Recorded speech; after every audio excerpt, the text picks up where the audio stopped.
Hi hello everyone welcome to Xylem SSC and RRB. അപ്പോൾ എല്ലാവരും വളരെ ആകാംക്ഷയോടെ കൂടെ കാത്തിരുന്ന ഒരു നോട്ടീസാണ് RRB ഗ്രൂപ്പ് ഡിയുടെ എഡ്യൂക്കേഷണൽ ക്വാളിഫിക്കേഷൻ എന്തായിരിക്കും എന്നുള്ളത്. 32,348 വേക്കൻസികളിലേക്ക് വിളിക്കുന്ന RRB ഗ്രൂപ്പ് ഡിയുടെ educational qualification 10th pass or ITI ആണ്.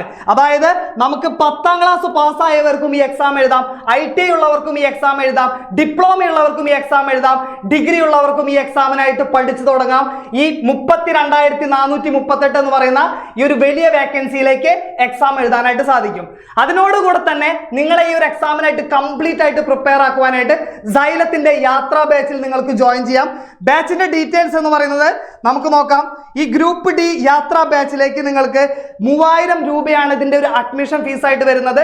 ഫുൾ സിലബസ് കംപ്ലീറ്റ് ചെയ്യുന്ന, മുൻ വർഷങ്ങളിൽ റെയിൽവേയുടെ എല്ലാ എക്സാമുകൾക്കും ചോദിച്ചിട്ടുള്ള ക്വസ്റ്റ്യൻസ് എല്ലാം വളരെ ആധികാരികമായിട്ട് പഠിച്ചുകൊണ്ട് തന്നെ ഇത്തവണ നമുക്ക് ഗ്രൂപ്പ് ഡി അല്ലെങ്കിൽ റെയിൽവേയിലെ ഒരു സ്വപ്ന ജോലിയിലേക്ക് നമുക്ക് എല്ലാവർക്കും ഒന്നിച്ച് തന്നെ നടന്നു നീങ്ങാം. So all the best.